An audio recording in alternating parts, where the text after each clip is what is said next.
प्रिय विद्यार्थियों, आप सब कैसे हो।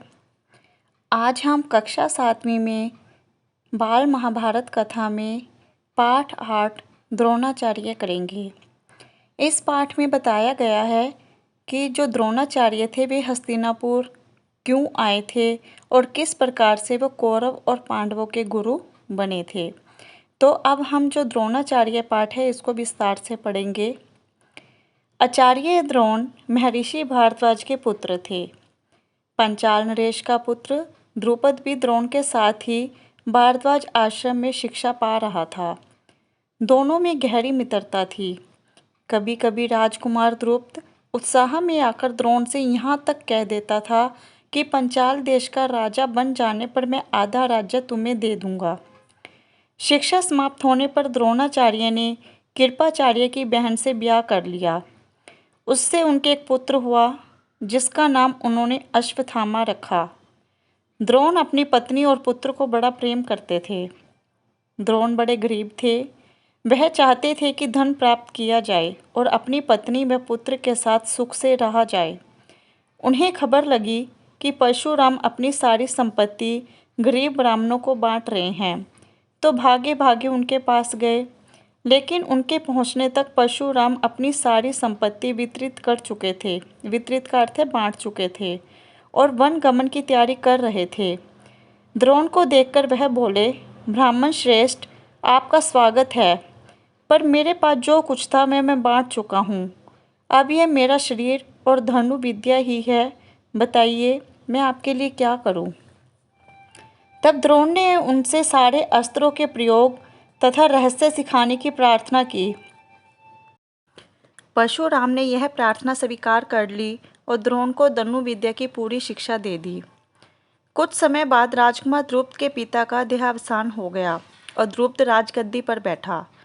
द्रोणाचार्य को जब द्रुपद के पंचाल देश की राजगद्दी पर बैठने की खबर लगी तो यह सुनकर वह बड़े प्रसन्न हुए और राजा द्रुपद से मिलने पंचाल देश को चल पड़े। वे खुश क्यों हुए थे? क्योंकि उन्हें वह बचपन की बात याद थी कि जब द्रुपद उन्हें कहते थे कि मैं राजा बनने पर आधा राज्य तुम्हें दे दूंगा। इसीलिए द्रुपद के राजा बनने पर जो द्रोण है वो खुश हो जाते हैं कि शायद उसे आधा राज्य मिल जाए। उन्हें गुरु के आश्रम में द्रुपद की लड़कपन में की गई बातचीत याद थी। सोचा, यदि आधा राज्य भी ना देगा तो कम से कम कुछ धन तो जरूर ही देगा। यह आशा लेकर द्रोणाचार्य राजा द्रुपद के पास पहुँचे और बोले, मित्र द्रुपद, मुझे पहचानते हो ना? मैं तुम्हारा बालपन का मित्र द्रोण हूँ। ऐश्वर्य के मद में मत हुए राजा द्रुपद को द्रोणाचार्य का आना बुरा लगा और द्रोण को अपने साथ मित्र का सा व्यवहार करना तो और भी अखरा। वह द्रोण पर गुस्सा हो गया और बोला, ब्राह्मण, तुम्हारा यह व्यवहार सज्जनोचित नहीं है। मुझे मित्र कहकर पुकारने का तुम्हें साहस कैसे हुआ? अब जो द्रुपद है वो सिंहासन पर बैठ चुका था, राजा बन चुका था, तो अब उसे द्रोणाचार्य की बातें अच्छी नहीं लगती। उसे भी डर हो रहा था कि शायद उसे आधा राज्य ना देना पड़े, तो इसीलिए वह द्रोणाचार्य को पहचानने से इनकार कर रहा था और उससे गुस्से में बात कर रहा था। सिंहासन पर बैठे हुए एक राजा के साथ एक दरिद्र प्रजाजन की मित्रता कभी हुई है? तुम्हारी बुद्धि कितनी कच्ची है। लड़कपन में लाचारी के कारण हम दोनों को जो साथ रहना पड़ा, उसके आधार पर तुम द्रुपद से मित्रता का दावा करने लगे। द्रुपद की धनी के साथ, मूर्ख की विद्वान के साथ और कायर की वीर के साथ मित्रता कहाँ हो सकती है? मित्रता बराबरी की हैसियत वालों में ही होती है। जो किसी राज्य का स्वामी न हो वह राजा का मित्र कभी नहीं हो सकता। द्रुपद की इन कठिन गर्भ उक्तियों को सुनकर द्रोणाचार्य बड़े लज्जित हुए और उन्हें क्रोध भी बहुत आया। उन्होंने निश्चय किया कि मैं इस अभिमानी राजा को सबक सिखाऊंगा और बचपन में जो मित्रता की बात हुई थी उसे पूरा करके चैन लूंगा। वह हस्तिनापुर पहुंचे और वहां अपनी पत्नी के भाई कृपाचार्य के यहाँ गुप्त रूप से रहने लगे। एक रोज हस्तिनापुर के राजकुमार नगर के बाहर कहीं गेंद खेल रहे थे कि इतने में उनकी गेंद एक कुएं में जा गिरी। युधिष्ठिर उसको निकालने का प्रयत्न करने लगे तो उनकी अंगूठी भी कुएं में गिर पड़ी। सभी राजकुमार कुएं के चारों ओर झांक झांक कर देखने लगे, पर उसे निकालने का उपाय उनको नहीं सूझता था। एक कृष्ण वर्ण का ब्राह्मण मुस्कुराता हुआ यह सब चुपचाप देख रहा था।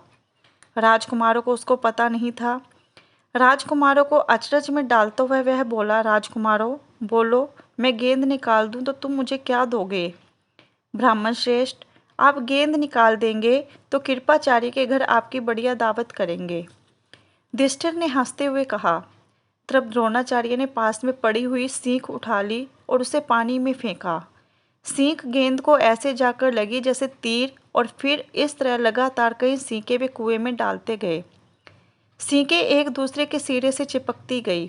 जब आखिरी सीख का सिरा कुएं के बाहर तक पहुंच गया तो द्रोणाचार्य ने उसे पकड़कर खींच लिया और गेंद निकल आई। सब राजकुमार आश्चर्य से यह करतब देख रहे थे। उन्होंने ब्राह्मण से विनती की कि युधिष्ठिर की अंगूठी भी निकाल दीजिए। द्रोण ने तुरंत धनुष चढ़ाया और कुएं में तीर मारा। पल भर में बाण अंगूठी को अपनी नोक में लिए हुए ऊपर आ गया। द्रोणाचार्य ने अंगूठी युधिष्ठिर को दे दी। यह चमत्कार देखकर राजकुमारों को और भी ज्यादा अचरज हुआ। उन्होंने द्रोण के आगे आदरपूर्वक सिर नवाया और हाथ जोड़कर पूछा, महाराज, हमारा प्रणाम स्वीकार कीजिए और हमें अपना परिचय दीजिए कि आप कौन हैं। हम आपकी क्या सेवा कर सकते हैं, हमें आज्ञा दीजिए। द्रोण ने कहा, राजकुमारों, यह सारी घटना सुनाकर पितामह भीष्म से ही मेरा परिचय प्राप्त कर लेना।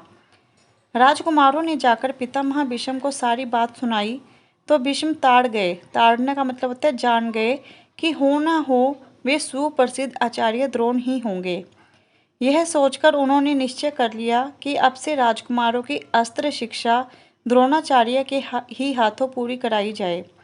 बड़े सम्मान से उन्होंने द्रोण का स्वागत किया और राजकुमारों को आदेश दिया कि वे गुरु द्रोण से ही धनु विद्या सीखा करें। कुछ समय बाद जब राजकुमारों की शिक्षा पूरी हो गई तो द्रोणाचार्य ने उनसे गुरु दक्षिणा के रूप में पंचाल राज द्रुपद को कैद कर लाने के लिए कहा। उनकी आज्ञा अनुसार पहले दुर्योधन और कर्ण ने द्रुपद के राज्य पर दावा बोल दिया, पर पराक्रमी द्रुपद के आगे वह न ठहर सके, हार कर वापस आ गए। तब द्रोण ने अर्जुन को भेजा। अर्जुन ने पंचाल राज की सेना को तहस नहस कर दिया और राजा द्रुपद को उनके मंत्री सहित कैद करके आचार्य के सामने ला खड़ा किया। द्रोणाचार्य ने मुस्कुराते हुए द्रुपद से कहा, हे वीर, डरो नहीं, किसी प्रकार की विपत्ति की आशंका न करो। लड़कपन में तुम्हारी हमारी मित्रता थी, साथ साथ खेले कूदे, उठे बैठे। बाद में जब तुम राजा बन गए तो ऐश्वर्य के मद में आकर तुम मुझे भूल गए और मेरा अपमान किया। तुमने कहा था कि राजा ही राजा के साथ मित्रता कर सकता है, इसी कारण मुझे युद्ध करके तुम्हारा राज्य छीनना पड़ा। परंतु मैं तो तुम्हारे साथ मित्रता ही करना चाहता हूँ, इसलिए आधा राज्य तुम्हें वापस लौटा देता हूँ, क्योंकि मेरा मित्र बनने के लिए भी तो तुम्हें राज्य चाहिए ना। मित्र तो बराबरी की हैसियत वालों में ही हो सकती है। द्रोणाचार्य ने इसे अपने अपमान का काफ़ी बदला समझा और उन्होंने द्रुपद को बड़े सम्मान के साथ विदा किया। इस प्रकार राजा द्रुपद का गर्व चूर हो गया, लेकिन बदले से घृणा दूर नहीं होती। किसी के अभिमान को ठेस लगने पर जो पीड़ा होती है उसे सहन करना बड़ा कठिन होता है। द्रोण से बदला लेने की भावना द्रुपद के जीवन का लक्ष्य बन गई। उसने कई कठोर व्रत और तप इस कामना से किए कि उसे एक ऐसा पुत्र हो जो द्रोण को मार सके, साथ ही एक ऐसी कन्या हो जो अर्जुन को ब्याही जा सके। आखिरी उसकी कामना पूरी हुई। उसके धृष्टद्युम्न नामक एक पुत्र हुआ और द्रौपदी नाम की एक कन्या। आगे चलकर कुरुक्षेत्र की रणभूमि में अजेय द्रोणाचार्य इसी धृष्टद्युम्न के हाथों मारे गए थे। तो बच्चों, आपने इस पाठ में पढ़ा कि द्रोणाचार्य कौन थे, किस प्रकार वे हस्तिनापुर आए थे और उन्होंने कौरव और पांडवों को शिक्षा किस प्रकार से दी थी। तो आप आशा करती हूँ कि आप सभी को यह पाठ अच्छे से समझ में आ गया होगा और सभी बच्चे इसके अभ्यास कार्य पत्रिका भी ध्यानपूर्वक करेंगे। धन्यवाद।